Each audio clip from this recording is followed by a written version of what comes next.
The sound of hushed whispers swept across the Westbrook construction site as Sarah Lawson approached the massive steel beam that three men couldn't budge. Her simple cardigan and practical ponytail earning snickers from the seasoned crew, who had no idea what hidden strength lay beneath her unassuming exterior. Would these construction workers regret their mockery when they discovered what this overlooked woman was truly capable of? The sound of heavy machinery echoed through Westbrook Construction's newest project, a 6-story office building that towered over Main Street. Sarah Lawson gripped her worn leather portfolio as she approached the site entrance, her simple navy button-down and faded jeans making her nearly invisible among the sea of neon safety vests. At 42, Sarah's practical ponytail showed strands of gray, evidence of 15 years solving structural problems that stumped others, though none of the workers spared her a second glance. "Excuse me," she said, approaching a group of men studying blueprints. "I'm looking for Jack Daniels, the site foreman." A burly man with a salt and pepper beard looked up, his eyes traveling from her sensible work boots to her face with obvious dismissal. "That's me. Help you with something, ma'am? Visitor entrance is around the block." Sarah extended her business card. "I'm Sarah Lawson, the structural engineer from headquarters. I'm here about the support beam issue you reported yesterday." Jack's eyebrows shot up as he took the card reluctantly. "You're the specialist they sent?" He exchanged glances with the men beside him. "No offense, lady, but we were expecting someone with more." He gestured vaguely at her. "Experience. 20 years of structural engineering experience is hidden under this cardigan," Sarah replied with a calm smile. "Shall we discuss the problem? I understand it's urgent." Before Jack could respond, a tall man with massive forearms approached, slapping dust from his gloves. "Jack, crane set up, but that beam's not going to work. We need an actual solution, not more paperwork." He stopped short when he noticed Sarah. "Who's this?" "Mike Thornton, our crane operator," Jack explained. "This is Sarah Lawson, headquarters' answer to our support beam crisis." Mike didn't bother hiding his smirk. "That's their solution? Sending a woman who looks like she teaches kindergarten?" Sarah had heard comments like this throughout her career. At engineering school, where she graduated top of her class. At her first job, where they assigned her to check calculations rather than visit sites. And now, 20 years later, still. She didn't flinch. "I understand your frustration, Mr. Thornton. Your primary support beam is showing stress fractures that could compromise the entire building. Perhaps we could focus on that rather than my appearance." Jack sighed, gesturing for her to follow. "Come on, then. But I'm warning you, this isn't a small problem." As they walked through the half-finished building, workers paused to stare. Sarah noticed their expressions: confusion, amusement, disbelief. Two men elbow-nudged each other, poorly hiding their laughter. "Your blueprint modifications arrived yesterday," Jack explained, leading her toward the center of the structure. "But the replacement beam that was delivered is too heavy for our equipment. We can't position it safely."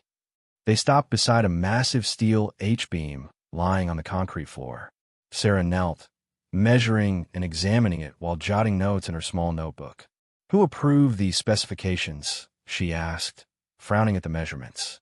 "That would be me." Sarah turned to find a man in an expensive suit striding toward them. Russell Westbrook, owner of Westbrook Construction, looked completely out of place among the dust and machinery.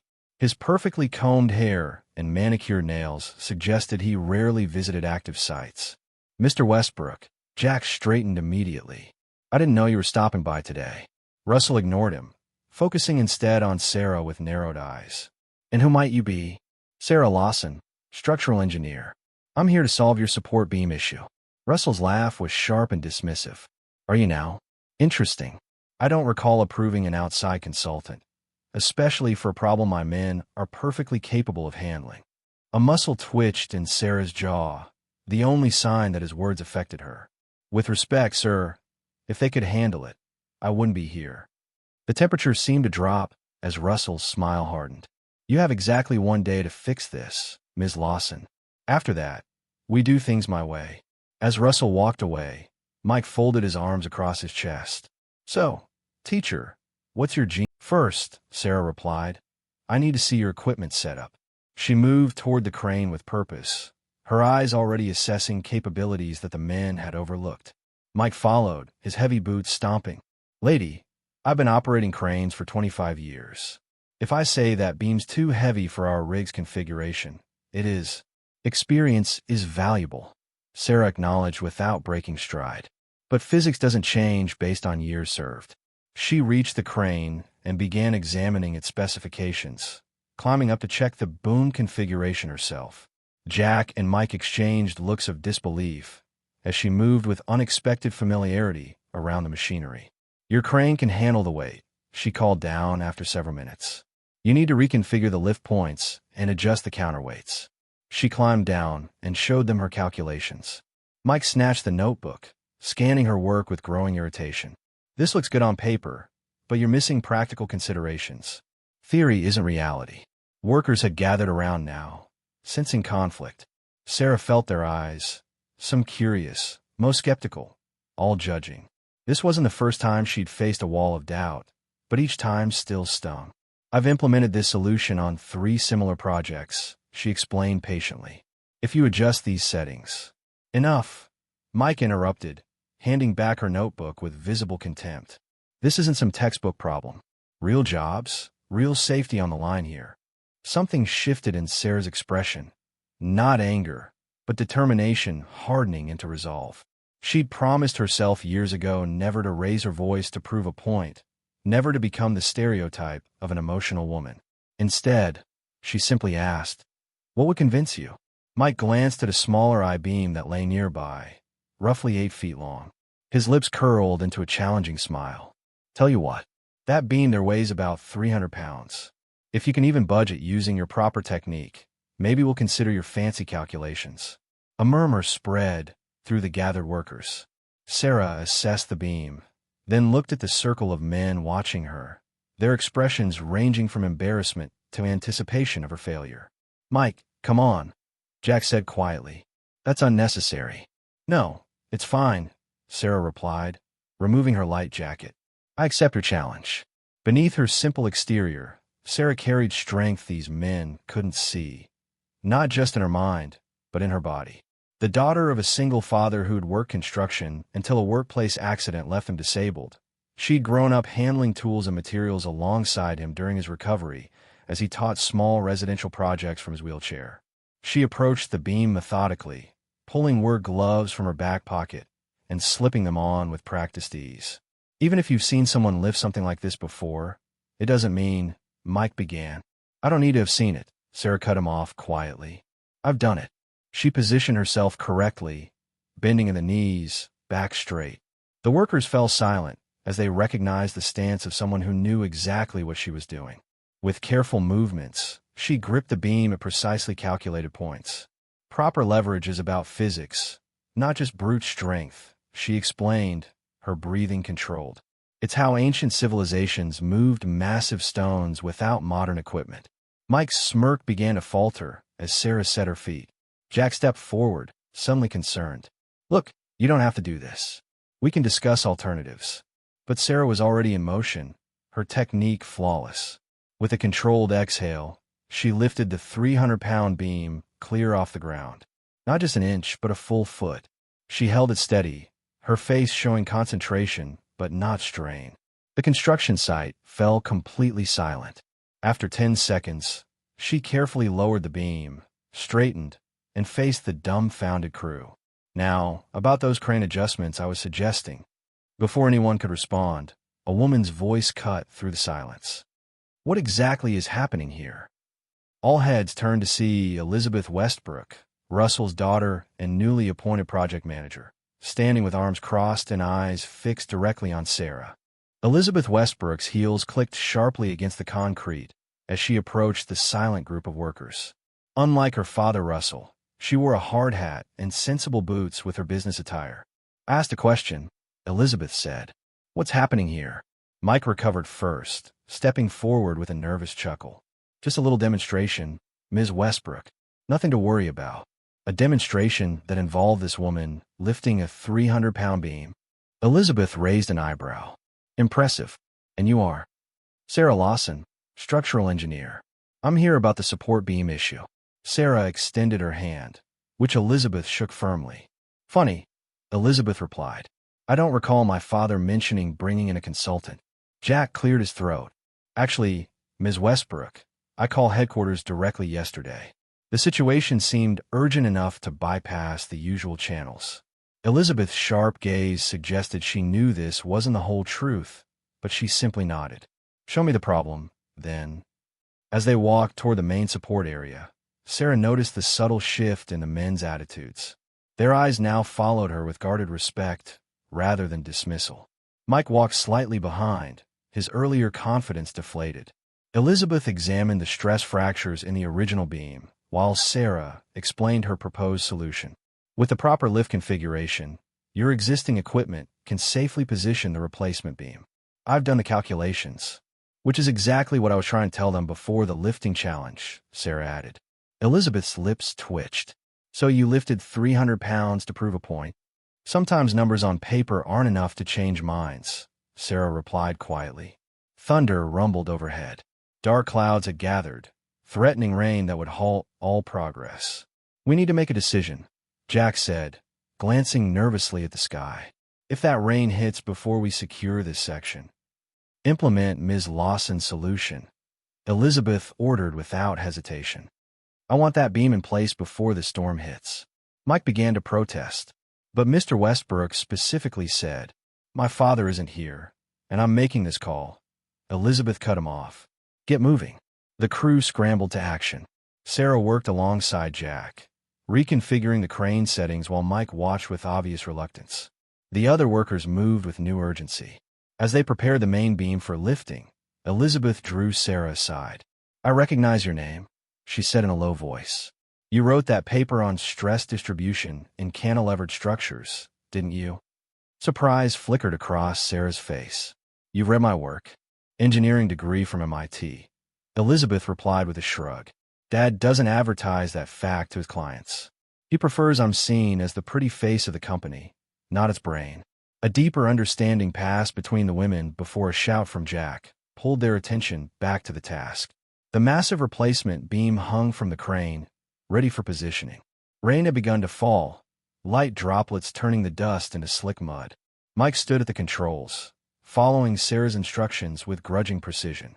Easy now, Sarah called as the beam moved into position. 3 degrees more rotation on your end, Jack. The beam aligned perfectly with the mounting brackets.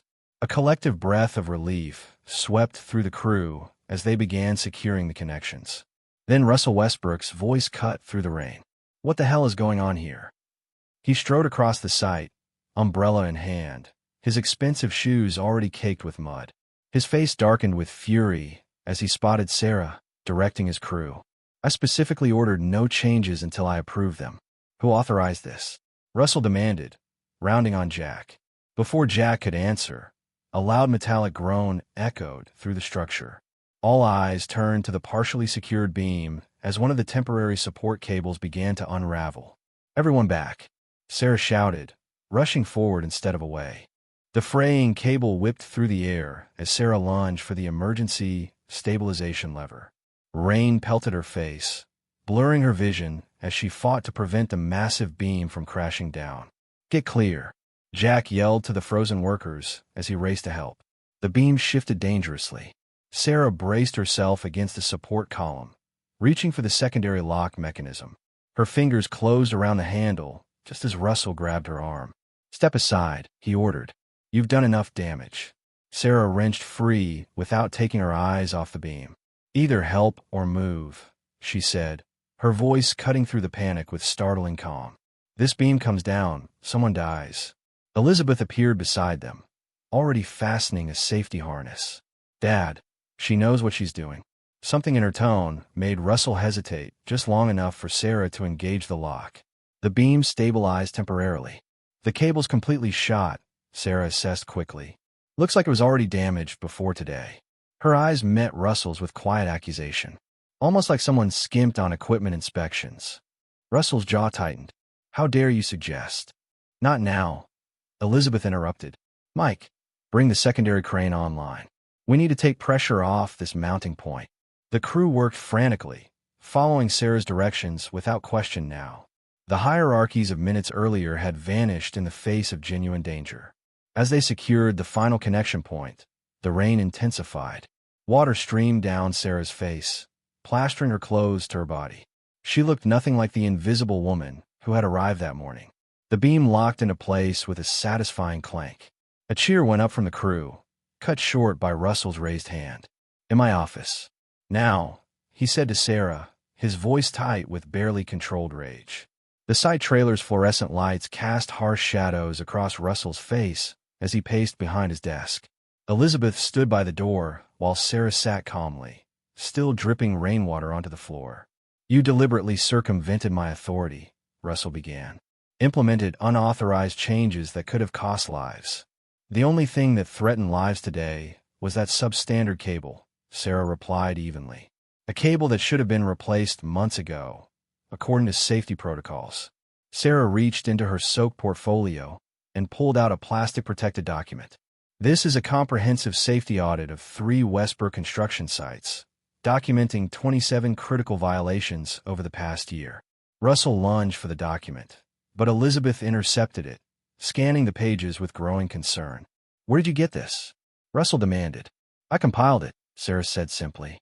"After your company's negligence killed my father." The revelation hung in the air like thunder without lightning. "Frank Lawson," Sarah continued, "foreman on your Palmer Street project 5 years ago. He reported safety violations 8 times. You fired him instead of fixing the problems. 2 weeks later, working for a new company, a beam collapsed. The beam came from your unused materials, sold off cheap." Recognition dawned in Russell's eyes. "Lawson," he muttered. "I remember now." "Dad." Elizabeth's voice held a question she seemed afraid to fully form. "Your father was a troublemaker," Russell said dismissively. "Always complaining about procedures, slowing down progress. He was trying to prevent exactly what happened today," Sarah countered, rising to her feet. "I've spent 5 years tracking patterns in your company's projects, waiting for an opportunity to prevent another tragedy." Elizabeth studied the audit report, her expression hardening. "These are all Dad's signature projects, the ones he oversees personally." Before Russell could respond, Jack burst through the door without knocking. "Sorry to interrupt, but everyone needs to see this." They followed him outside where the rain had stopped. The crew stood staring upward at the newly placed beam. Under stress, the beam had settled perfectly into position, more securely than their original plan could have achieved. The building's entire center section now stood straighter, stronger than before. "I've never seen anything like it," Mike admitted, genuine awe in his voice. "It's like the building fixed itself once it had the right support." "It's a fluke," Russell insisted, his voice carrying a tremor that undermined his confident words. "Nothing more than lucky timing." Sarah stood silently, letting the evidence speak for itself. The beam wasn't just holding. It had corrected alignment issues throughout the structure's central core. The crew gathered below, heads tilted upward, witnessing what skilled engineering could accomplish. "Lucky timing doesn't fix design flaws," Elizabeth said quietly, studying the document in her hands. "Dad, these safety violations, there's a pattern here that can't be ignored." Thunder growled in the distance as the storm moved away. Russell snatched the report from his daughter, scanning pages with growing agitation. "These are baseless accusations from a woman with a personal vendetta. No one will believe." "I believe her," Jack interrupted, stepping forward. His weathered face showed the strain of a man carrying a long-held secret. "And so do others. We've been documenting issues for months now." Russell's face reddened. "You've been spying on my operation?" "We've been trying to prevent a disaster," Jack replied, his voice steady despite his obvious discomfort. "After what happened to Frank Lawson, some of us started paying closer attention." Russell pointed a shaking finger at Jack. "You're fired. All of you who participated in this. This conspiracy are finished." Mike unexpectedly moved to stand beside Jack. "Then you'll have to fire your entire senior crew." We all knew something wasn't right. For the first time, Russell looked uncertain, glancing between his loyal workers who now stood united against him. His momentary vulnerability vanished behind a mask of cold authority. "Elizabeth, call our lawyers. I want injunctions filed against Ms. Lawson by morning. The rest of you, clear out your things. Security will escort you off-site." "That won't be necessary," came a new voice from the edge of the group. All heads turned to see a tall man in a crisp suit approaching, flanked by 2 uniformed officers. His badge glinted in the strange post-storm light. Inspector Thomas Reynolds, Occupational Safety and Health Administration. He introduced himself. We've received multiple reports regarding this site and others owned by Westbrook Construction. Sarah stepped forward. Inspector Reynolds, I have documentation you might find relevant. Reynolds nodded. Ms. Lawson, we've been expecting your call. Your preliminary reports were quite thorough. Russell's confident facade crumbled. You've been working with OSHA? How long has this been going on? Since my father's accident, Sarah replied, the weight of 5 years evident in her voice. I couldn't bring him back, but I could make sure no one else suffered the same fate. Elizabeth moved away from her father, physically distancing herself from his actions. What happens now? We're implementing an immediate safety stand-down on all Westbrook projects, Reynolds explained. And Mr. Westbrook will need to accompany these officers to answer some questions. Russell's face contorted with rage. This is ridiculous. You can't shut down my company based on the word of. It's not just her word. Elizabeth interrupted, her voice sharp with newfound authority. It's documented evidence, multiple witness statements, and now federal involvement. She turned to Reynolds. As chief financial officer and co-owner of Westbrook Construction, I'll cooperate fully with your investigation. Russell stared at his daughter in disbelief. Elizabeth, what are you doing? Saving what's left of our company, she replied coldly. And perhaps saving lives in the process. As the officers led Russell away, Sarah gathered her damp portfolio. The vindication she'd sought for years felt strangely hollow in the face of the human cost. Careers disrupted, projects delayed, a family divided. Jack approached, extending his hand. I worked with your father. He was a good man. The best foreman I ever had. Sarah accepted the handshake, fighting unexpected tears. Thank you for saying that. What will you do now? Mike asked, genuine curiosity replacing his earlier contempt. Before Sarah could answer, Elizabeth stepped between them. That depends on whether she's willing to help fix what my father broke. 6 months later, Sarah's boots crunched on gravel as she crossed the completed building's parking lot. The gleaming glass structure caught the golden light of late afternoon, standing as a testament to what could be accomplished when skill was valued over appearances. Ms. Lawson, called a young woman hurrying toward her, hard hat tucked under one arm, tablet clutched in the other. The inspection team is waiting in the conference room. Thank you, Jessica, Sarah replied with a smile. And remember, it's Sarah. Inside, the building hummed with activity, final touches being applied before the official opening ceremony tomorrow. Workers nodded respectfully as Sarah passed. No dismissive glances, no whispered jokes. The transformation wasn't just in the building, but in the entire company culture. The conference room fell silent as Sarah entered. 8 people sat around the table. 4 men, 4 women, all dressed in practical work clothes bearing the new Westbrook Engineering logo. Final safety checks are complete, announced Jack, now safety director for all Westbrook projects. No issues to report. Structural integrity exceeds specifications by 17%, added Mike, who had discovered an unexpected talent for precision testing after leaving crane operation. Better than projected. Sarah placed her portfolio, a new one, though still modestly practical, on the table. Excellent work, everyone. I believe we're ready for tomorrow's ceremony. As the team filed out, Elizabeth stayed behind, her once perfect manicure now trimmed short for practicality. Hard to believe it's been only 6 months, she said, gazing out the window at the building that had nearly collapsed under her father's corner cutting. A lot can change when the right people are in charge, Sarah replied, organizing her notes. Elizabeth smiled ruefully. My father still refuses to acknowledge any wrongdoing. Even with the plea deal limiting his jail time to 18 months, he insists he was simply aggressive in his business approach. Some people never learn, Sarah said without bitterness. But you did. The new CEO of Westbrook Engineering, renamed after Russell's conviction to distance the company from scandal, nodded thoughtfully. I spent years trying to earn my father's approval by playing the role he created for me. The pretty face with the fancy degree who never questioned his decisions. And now I'm running a company that prioritizes safety and expertise over appearances. Elizabeth's gaze turned appreciative. Thanks in large part to our new chief structural engineer. Sarah gathered her things, still uncomfortable with praise. I should check the platform for tomorrow's ceremony. Outside, workers were setting up a small stage where the ribbon cutting would take place.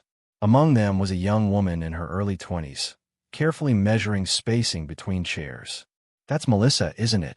Sarah asked the site manager. From the apprenticeship program? He nodded. Best recruit we've had. Reminds me of you. Actually, doesn't say much, but notices everything. Sarah approached the young woman. How's it going, Melissa? Melissa straightened, brushing dust from her pants. Great, Ms. Lawson. I've been implementing those load calculations you showed me last week.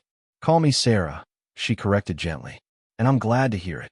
As they walked the perimeter, checking measurements, Sarah noticed a plaque being installed near the entrance. Bronze letters caught the sunlight. Frank Lawson Memorial Plaza. Ms. Westbrook ordered it specially. Melissa explained, following Sarah's gaze. Said every Westbrook building should remember the man who tried to make them safer.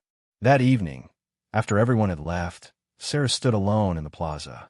She placed her hand on the plaque bearing her father's name, remembering the man who had taught her that strength came in many forms. You were right, Dad, she whispered. Sometimes you have to stand your ground, even when no one believes in you. The next morning, as cameras flashed and Elizabeth cut the ceremonial ribbon, Sarah stood slightly to the side.